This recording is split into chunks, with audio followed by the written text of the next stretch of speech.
In the next scene, we see that Alan has now turned 5 years old and his father is taking him to the appraise ceremony. On the way, his father says that if their luck is good, then Alan might receive a powerful talent and one day he might be able to lift their family out of poverty. However, this time many children will participate in the ceremony, so there will be a lot of competition as well. Just then, Zerda arrives there with Krena because they are also going to attend the ceremony, so they all start going together. Krena says that she wishes she could get the swordwoman skill so that she could become a knight one day. Soon they all reach the ceremony location where many people had already gathered. After a while, some people come out of the church and begin speaking. They say that Almia, who is the creator of this world, has given everyone blessings along with opportunities. They explain that even in this country there are heroes who were once very poor. Hearing this, the people become very surprised and say that it is impossible because heroes cannot be poor. Then they explain that Cleus, who later became a saint, was once very poor, and Dors, who became a swordmaster, was also poor in the beginning. After hearing this, Alan starts thinking that when he was coming into this world, he had been given the option to choose skills, but he did not choose them at that time because he only wanted to create his summons. Soon everyone enters the church, and there Alan sees the statue of Almia, the creator of this world,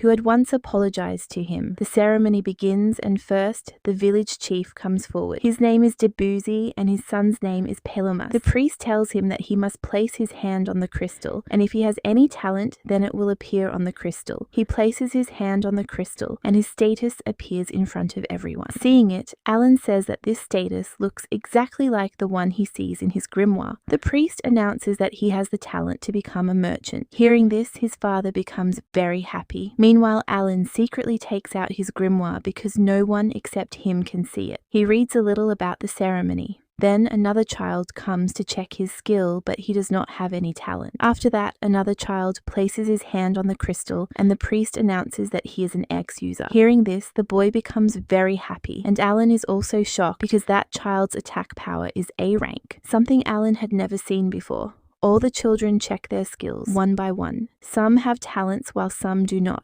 After a while, almost everyone finishes and starts leaving. Then Krena finally places her hand on the crystal. Suddenly the crystal begins to shine very brightly, and the priest becomes extremely shocked and says that this is a miracle because she has the swordmaster skill, which is one of the most powerful skills. Hearing this, the other people are also shocked and wonder how a poor girl could have such an incredible talent. Zerda becomes very happy and praises his daughter. However, Krena says that she actually wanted the sword woman skill instead. Finally, Alan places his hand on the crystal. At first, it shines slightly and then stops. After that, it shines again, but this time, the light becomes extremely strong, and Alan gets pushed back and falls far away. His father asks the priest to tell them what talent Alan received. The priest says that Alan has no talent at all. Hearing this, Alan becomes extremely shocked and thinks that this cannot be possible. He checks his status and sees that all his stats are E rank and even his skill description is not properly written. He thinks that this must be a glitch and complains that the developers of this game must be terrible. He also wonders how people will ever find out about his real skill. Rodin then hugs him, and after that they return home where Theresa and Mash are waiting for them. Alan's family encourages him and says that it does not matter whether he has a skill or not, because they will always be proud of him.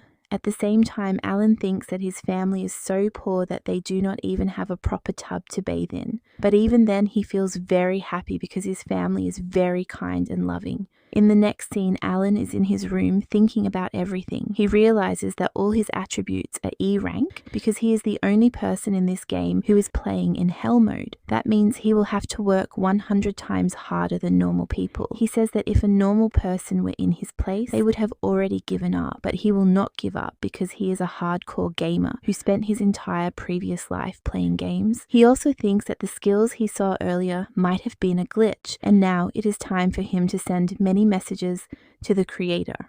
In the next scene, Alan is going somewhere and he asks Theresa why their father is in a bad mood today. Theresa says that she does not know, but their father came home late last night and since then he has been acting strangely. They then arrive at Kraina's house where a celebration is happening because Kraina has become a sword master. Kraina tells Alan that the sword master skill is even more powerful than the sword woman skill. Alan already knew this, but he pretends to be surprised and says that it is great news. Just then, Kraina's mother says that a while ago the chief came and gave them some special bean juice for the celebration. Seeing this, Rodden says that now they will surely enjoy the celebration. At the same time, Alan thinks that his father might be a little jealous because Kraina became a sword master while he received nothing. Rodden gives juice to Zerda, but Zerda says that if Rodden makes such a feast while offering the drink, then he will not drink it. Rodden says that he is not jealous and that he is actually happy. Zerda then reminds him that earlier he said he would break all ties with their family. Everyone becomes shocked after hearing this. Rodden explains that he does not really want that, but he believes Kraina's extraordinary talent may allow her to join the knights and serve the country. One day,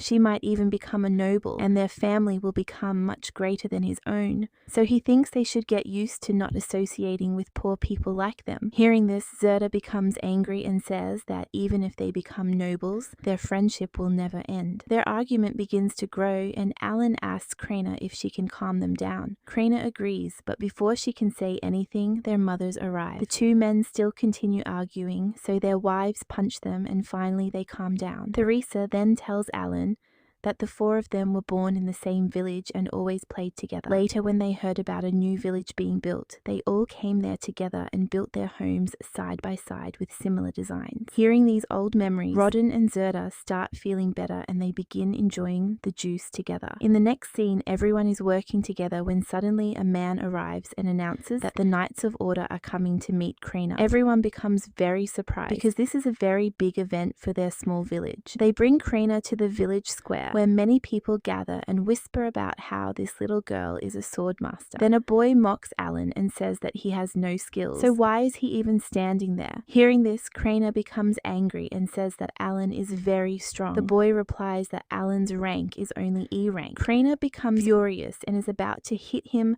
but Zerda stops her. At that moment, the knights arrive. Their captain is named Zenoff, who is also a sword master. Alan begins wondering if Kraina will leave their village to become a knight. Zenoff calls Kraina forward and says that he wants to see her power, so she must fight. Zerda protests and says that she is just a child and has never even held a sword before. Zenoff says that if she is truly a sword master, then holding a sword should not be difficult. He also suggests that maybe the ceremony result was fake. Zerda says that is not true and that he is just worried about his daughter getting hurt. But Zenoff does not listen and orders the vice captain to fight her. Zenoff explains that they suspect someone may have manipulated the ceremony result, and such a crime is punishable by death, so they must verify whether Kraina is truly a sword master. Hearing this, Zerda becomes frightened, but Zenoff says that if she refuses to fight, then they will kill her entire family. Because of this, Kraina agrees to fight. Alan thinks that this is nothing but bullying. The fight between Kraina and the vice captain begins. The vice captain's name is Librand,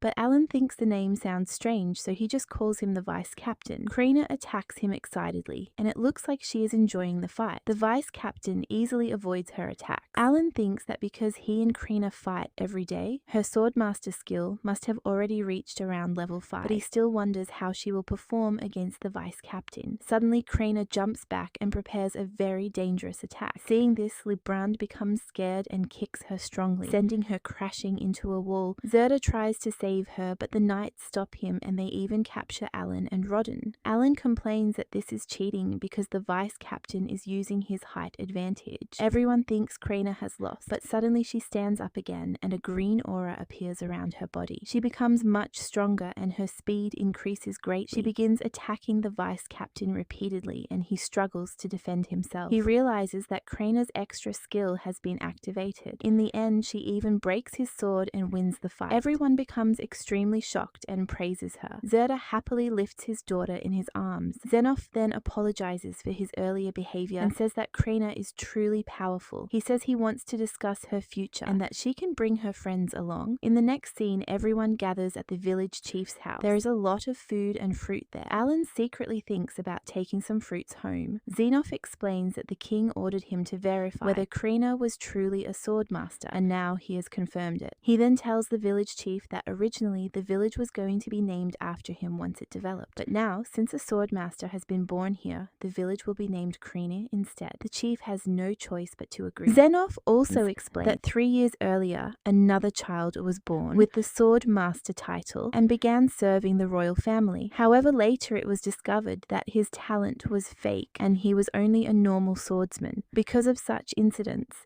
the king decided that talents must be verified through real combat. Zenoff tells Zerda to raise his daughter well, so that when she grows up, she can enter the academy and later serve the royal family directly. A child asks whether anyone who enters the academy can become a knight. Zenoff says that an instructor will be sent to the village, and everyone should study hard, because only those who perform well will get a chance. Krina then tells Alan that he must also come to the academy with her. Alan agrees. Zenoff notices Alan and asks who he is. Zerda explains that he is the son of his friend Rodin. Zenoff becomes surprised and asks if Rodin is the famous boar hunter. Rodin is shocked and asks how he knows about him. Zenoff says that the meat Rodin sends to the king is highly appreciated and that Rodin is known for hunting extremely dangerous beasts. He says that Rodin is a true hero and that these words also come from the king. In the final scene, everyone begins returning to their homes. Rodin says that he never imagined he would be respected like an important person. He says they must continue working hard so they can escape poverty someday. He tells Alan that he believes in him because his blood flows in Alan's veins. Alan suddenly remembers that he secretly took some fruit so he could give them to his mother and Mash. Rodin laughs and says that Alan was not the only one who stole fruit because he did the same thing. Father and son laugh together and say that like father, like son.